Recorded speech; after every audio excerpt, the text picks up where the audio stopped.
Fala galera, tudo certo? Passando aqui rapidinho, só para pedir para vocês aí o like e para se inscrever no nosso canal, que isso ajuda muito a produção do nosso conteúdo, beleza? Valeu, espero que gostem aí do vídeo. Fala galera, tudo certo com vocês? Mais um vídeo aqui no canal e hoje a gente vai falar sobre o resultado final aí das quartas de final da Libertadores da América. Né, eu já faço normalmente esses vídeos em todas as etapas aí da Libertadores, da Copa do Brasil, mais uma então, vamos para ela. Está aí na tela os resultados finais das quartas de final da Libertadores. Jogos de ida, jogos de volta. E aí, pra gente falar um pouquinho, eu vou falar rápido sobre os jogos de ida, né? Só pra dar o contexto, porque já aconteceu há tanto tempo.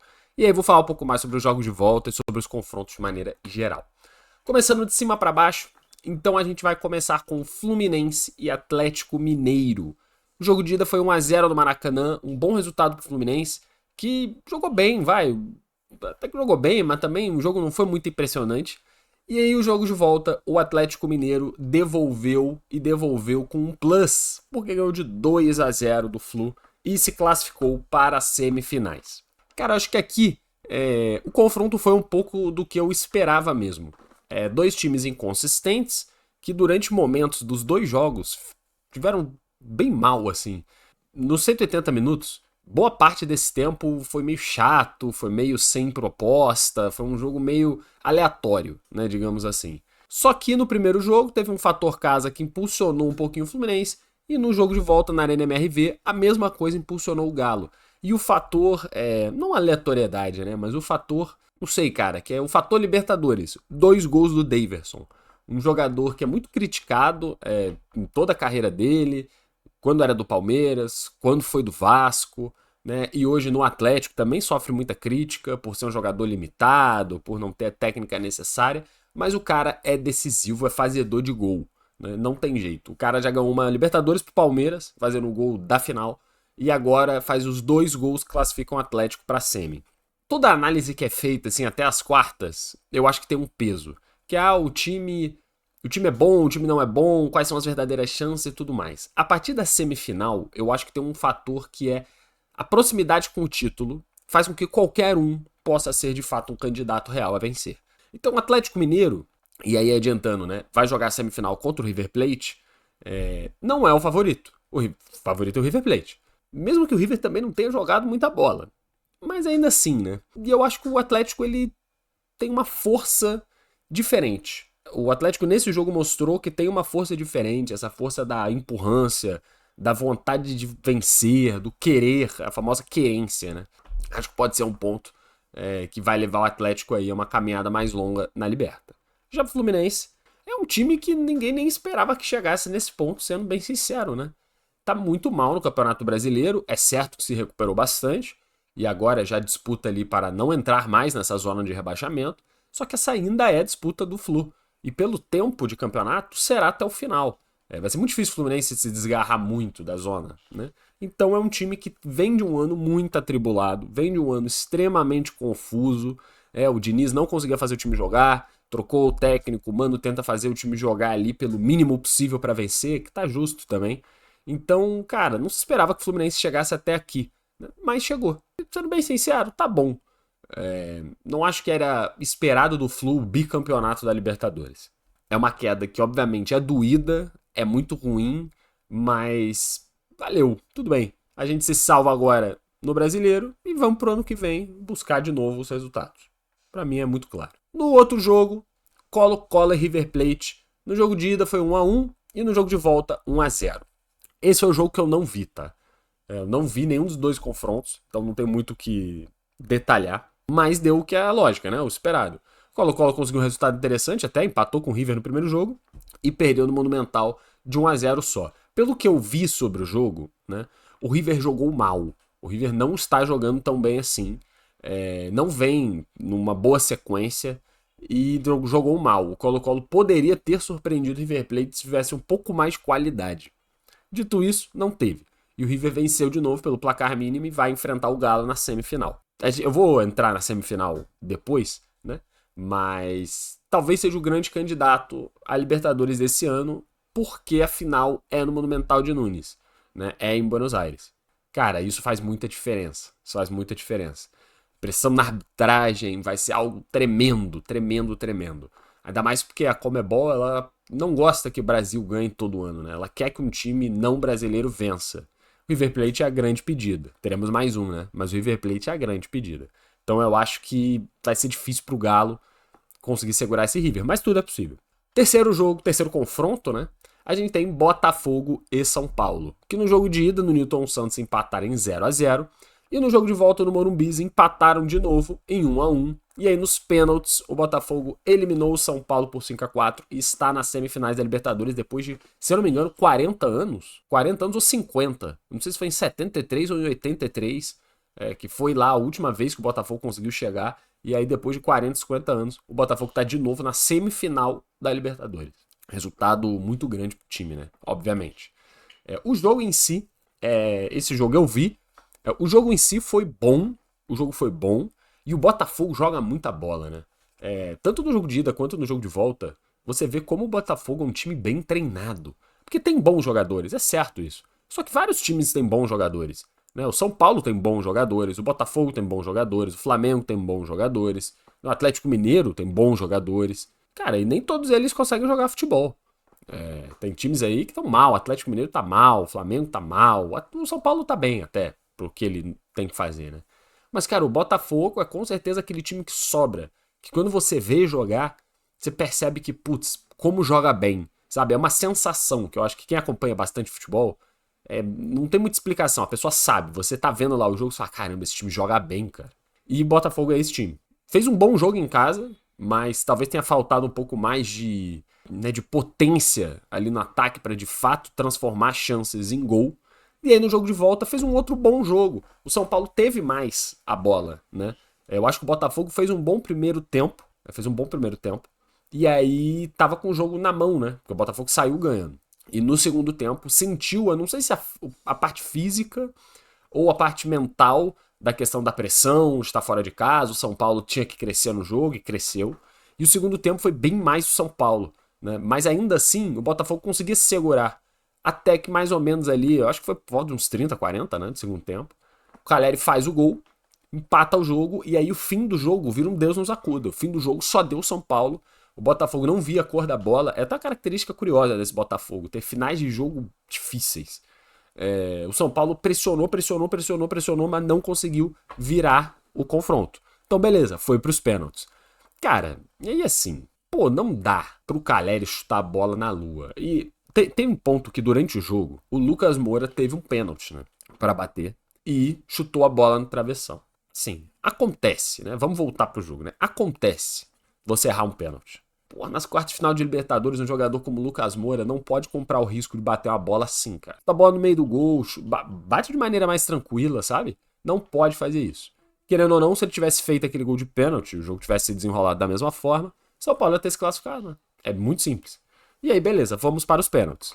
E aí, de novo, um jogador central do time do São Paulo erra uma penalidade. Não foi o garoto da base, não foi o lateral direito, não, foi o Caleri. O cara que fez o gol no tempo normal, chuta a bola de novo no travessão. Assim, não pode.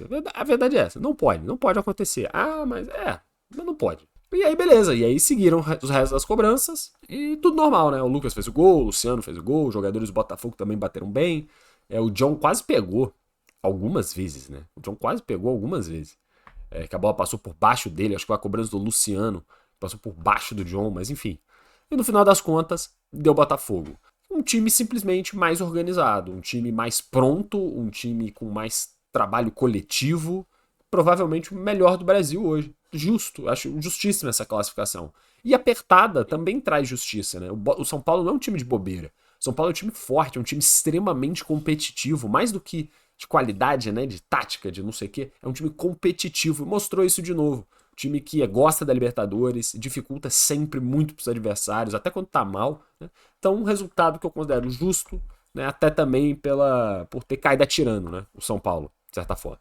E aí, pra fechar, a gente tem o último confronto, que foi Flamengo e Peñarol. No jogo de ida no Maracanã, o Flamengo perdeu para o Peñarol de 1-0, e no Campeão del Siglo, né, ontem lá no Uruguai, o Peñarol empatou em 0-0 com o Flamengo e se classificou para as semifinais da Libertadores. Cara, aqui, né? Obviamente, sempre falando, eu sou flamenguista, né? Dá pra ver aqui, né? Eu não escondo isso de ninguém, né? Só pra começar. Sendo bem sincero, o Flamengo não jogou nada. Pra se classificar, não jogou nada. O Flamengo parece que... Cara, eu não sei o que acontece. Já tinha esse fator no ano passado, mas no ano passado o caos talvez fosse maior, porque de bastidores, né? Enfim, a comissão técnica, os jogadores não se entendiam e tudo mais. Mas eu sinto que esse ano segue um problema que eu não sei exatamente qual é. Chega nessa fase do ano, mais pro final, e o Flamengo morre. No início do ano o Flamengo tava bem, ganhou o Campeonato Carioca, aí na Libertadores mais ou menos, porque abriu mão de jogar lá na altitude, sei lá, enfim, muito duvidoso. Mas na Copa do Brasil ia seguindo, eliminou Palmeiras, vai seguindo, não tem jeito. O Campeonato Brasileiro, o Flamengo ficou nas cabeças basicamente o período inteiro. E aí quando dá o meio do ano, quando passa o meio do ano, parece que o Flamengo se desgasta muito mais do que os outros, né? Tá com 10 caras lesionados, sendo que nenhum outro clube do Brasil tem tanto jogador lesionado assim. Tem um ou outro. Mas, pô, nenhum time tem o ponta esquerda, o ponta direita, o centroavante, né? Lesionados para não voltar mais no ano. Aí é foda. Lateral esquerdo, você tinha até outro dia o Arrascaeta e o De La Cruz também lesionados. O Michael, o outro ponto esquerda, também lesionou. Então é complicado. O time ficou muito desfalcado. É verdade. Né? Isso prejudicou muito o ano do Flamengo. Mas ainda assim, o time que entrou em campo para jogar contra o Peñarol, nas duas partidas, tinha a obrigação de vencer. A obrigação de vencer. São jogadores extremamente qualificados, que ganham muito dinheiro para fazer o que fazem, né? Que estariam nos maiores times do Brasil e da América do Sul. E não jogaram nada, tirando um ou outro que até tentou. O Gerson tentou, o Léo Ortiz tentou, mas também no jogo de ontem foi mal demais, errou muito passe. Parece que coletivamente o Flamengo não funciona, né? Simplesmente não funciona. E a sensação que passa, cara, é uma sensação de um time literalmente cansado. Não é que eles não querem ganhar, óbvio que eles querem ganhar. Eles só não conseguem. Não tem organização suficiente, perna suficiente. E isso também tem parte a culpa do Tite. Não é só dos jogadores. Os jogadores têm muita culpa, sim. Mas tem muita do Tite, cara.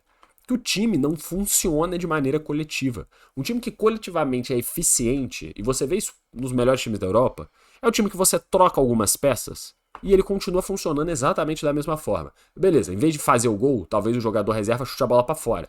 Talvez em vez de acertar um passe difícil, ele erre esse passe difícil. Só que independentemente disso, o time joga da mesma forma. Ele pressiona da mesma forma, ele ataca da mesma forma, ele é competente e capaz da mesma forma. O Flamengo não é. Com o time titular ele já não era direito. Com o time reserva parece que é um bando em campo, cara. Parece que é um bando em campo. O time tenta replicar o estilo de jogo, aí não consegue. E aí quando não consegue, muda para um outro estilo qualquer durante a partida, sem lógica, e o time vira um bando.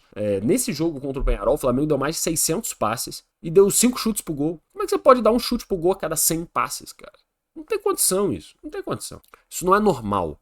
Falta muita efetividade. Falta muita, não sei, querência ali da hora de chutar pro gol. Tipo, pô, pega a bola, limpa e bate pro gol. O Flamengo não bate pro gol. E como é que você vai ganhar do Peñarol se você não chuta pro gol? Não dá pra fazer gol, né? E foi basicamente isso que aconteceu no jogo de ontem. O Flamengo ele não chutou pro gol. E aí não fez gol. Acabou 0-0 e seguiu o baile, né? E é uma situação meio estranha. No Maracanã, foi exatamente igual. A diferença é que o Peñarol armou um contra-ataque e fez um gol. Aí em casa não precisava fazer isso, né? Já tinha feito. Era só segurar o 0-0. O Flamengo é um time inofensivo. E aí assim foi. Eliminou o Flamengo. Está nas semifinais da Libertadores. Sobre o Peñarol, né, obviamente eu não sei muito sobre o Peñarol, mas é um time horroroso. Né? É um time muito, muito fraco e muito aguerrido. É um time que quer muito, é um time que joga muito com o coração, corre muito, busca se esforçar pra caramba taticamente em campo para compensar a diferença óbvia que tem para os maiores times da América do Sul. E vai ter isso de novo contra o Botafogo na semifinal. Só que eu acho que o Botafogo vai humilhar o Peñarol. Humilhar. Porque o ponto fraco do Flamengo é ser efetivo na frente. É finalizar. É fazer o gol. Né? Esse é o ponto fraco. E o Peñarol se sobressai se defendendo contra esse tipo de time. O Botafogo é o contrário. O Botafogo é um time que massacra. Ele chuta muito pro gol. Ele faz jogadas, né, que são verticais, em direção ao gol. E, cara, passa uma delas, o Luiz Henrique passa uma vez, é gol do Botafogo. Cara, e aí quando for 1-0 Botafogo, acaba toda a estratégia do Peñarol, que é de se defender, porque ele vai ter que jogar. E aí como é que o Peñarol vai jogar? Vai se abrir? Não vai funcionar. Então, cara, pra mim, o Botafogo vai passar por cima do Peñarol e estar na final da Libertadores. O Flamengo fez a boa pro Botafogo. A semifinal é essa, né? Botafogo e Peñarol, como eu já expliquei, acho que vai ser um passeio. E aí a outra semifinal é Atlético Mineiro e River Plate, que eu acho que vai ser muito, assim, pegado. Não vai ser um jogo exatamente bem jogado, mas eu acho que vai ter a carinha de Libertadores. Um time brasileiro forte e competitivo contra um time argentino forte e competitivo, com tudo indicando que o time argentino, na hora ali da dividida na bola, o juiz vai pender um pouquinho mais pro time argentino, pro River Plate. Mas eu acho que vão ser dois grandes jogos, legais de ver. O do Botafogo e do Peñarol não sei se vai ser legal de ver, não. Depende muito do primeiro jogo. Se for 3-0 Botafogo, aí o segundo jogo ninguém nem precisa ver porque já acabou, né? Vamos ver. E aí com isso, eu acho que a final vai ser Botafogo e River Plate. Aí a gente vê depois. Ficamos então por aqui com o vídeo, fazendo análise aí dos 4 confrontos, do que aconteceu dos times que passaram, dando um previewzinho das semifinais. Agradeço muito o tempo de todos. Voltaremos para analisar as semis da Libertadores quando elas ocorrerem e os demais campeonatos aí do Brasil. Um forte abraço e até o próximo vídeo.